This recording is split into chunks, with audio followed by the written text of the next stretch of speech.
Seu nome ecoa através dos séculos como o próprio arquétipo do cavaleiro medieval. Um guerreiro de força e coragem lendárias, um poeta, um cruzado, o inimigo mortal e o nobre rival do grande sultão Saladino. A história o chama de Ricardo Coração de Leão. Ele foi o herói da Terceira Cruzada, um rei cuja lenda é tão poderosa que ofusca a realidade. Mas quem foi o homem por trás do mito? Ele era o nobre rei da Inglaterra, como as lendas de Robin Hood nos contam, ou um aventureiro implacável que via seu reino apenas como um cofre para financiar suas guerras. Hoje, vamos decifrar o códice de um dos reis mais famosos e contraditórios da história. Para entender Ricardo, precisamos primeiro entender sua família, a mais poderosa e disfuncional da Europa do século XII. Os Plantageneta. Seu pai Ricardo era rei da Inglaterra e governava um vasto império que se estendia até o coração da França. Sua mãe era a formidável Leonor da Aquitânia, uma das mulheres mais ricas e influentes da Idade Média. Ricardo não cresceu na Inglaterra. Ele foi criado na Aquitânia, no sul da França, o ducado de sua mãe. Ele falava francês e occitano, não inglês. Ele era um príncipe do continente.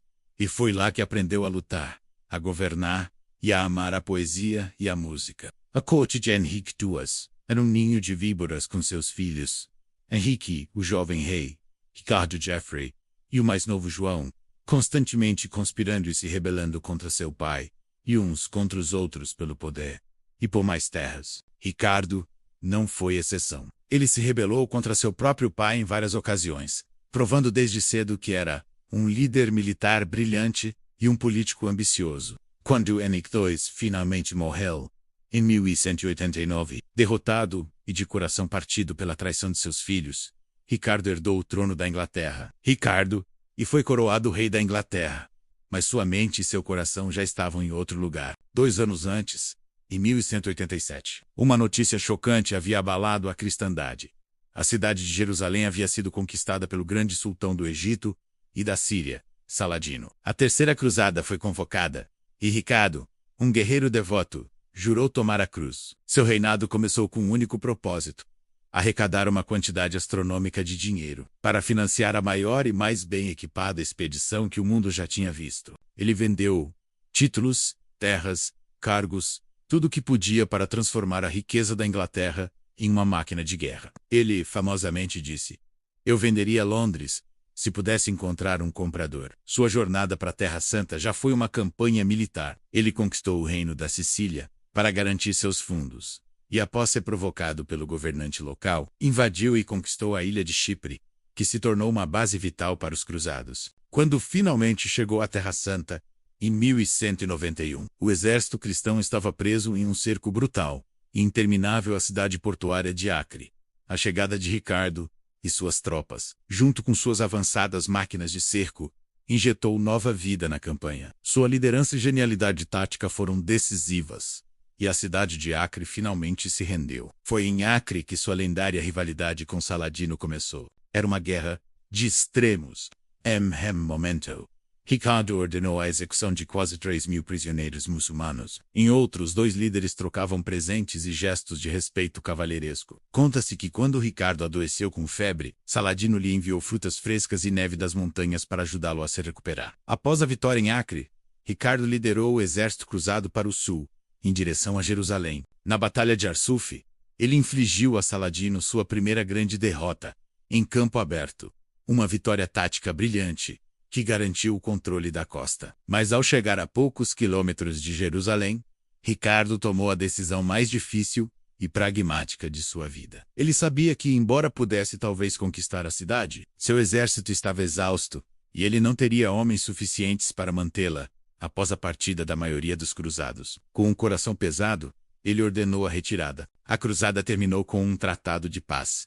Jerusalém permaneceria sob controle muçulmano, mas os peregrinos cristãos desarmados teriam acesso livre aos seus locais sagrados.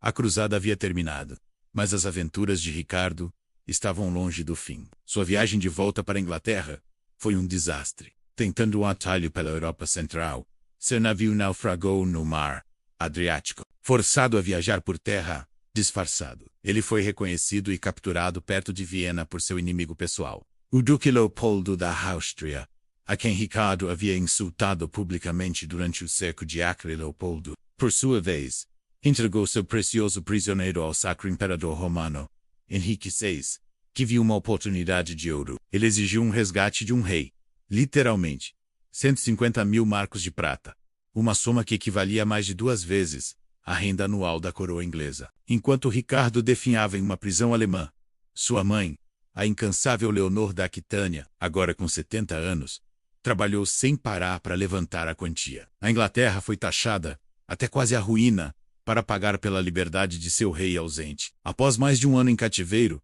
o resgate foi pago e Ricardo foi libertado. Ele retornou brevemente à Inglaterra em 1194 para descobrir que seu irmão mais novo, João, estava conspirando com o rei Filipe II da França para tomar seu trono. Ricardo rapidamente esmagou a rebelião e perdoou seu irmão. E então, após apenas algumas semanas, ele deixou a Inglaterra novamente para nunca mais voltar. Os últimos 5 anos da vida de Ricardo foram consumidos pelo que ele mais amava e fazia melhor, a guerra. Ele travou uma campanha implacável na França contra o rei Filipe, para proteger e reconquistar suas terras ancestrais na Normandia e na Aquitânia. Foi durante essa campanha que ele construiu sua obra-prima de engenharia militar, o formidável Château Galad, para defender a Normandia. Mas o fim do maior guerreiro da Europa não veio em uma grande batalha contra um exército poderoso. Veio de forma irônica e quase banal. Em março de 1199, enquanto sitiava o pequeno e insignificante castelo de Chalos-Chabrol,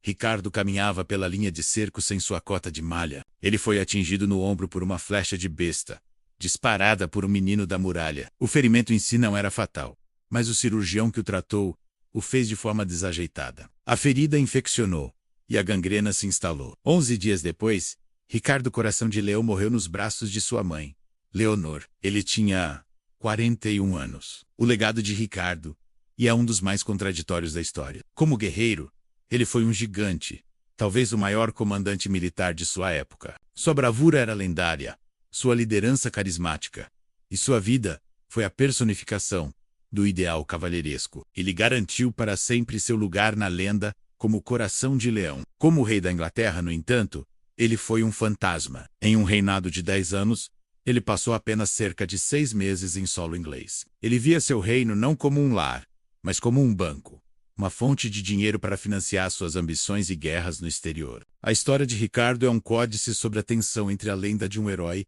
e a realidade de um monarca. Ele conquistou a admiração do mundo, mas negligenciou seu próprio reino. E ao fazer isso, ele deixou para trás um legado duplo, o de um coração de leão imortal e o de um trono inglês quase sempre vazio.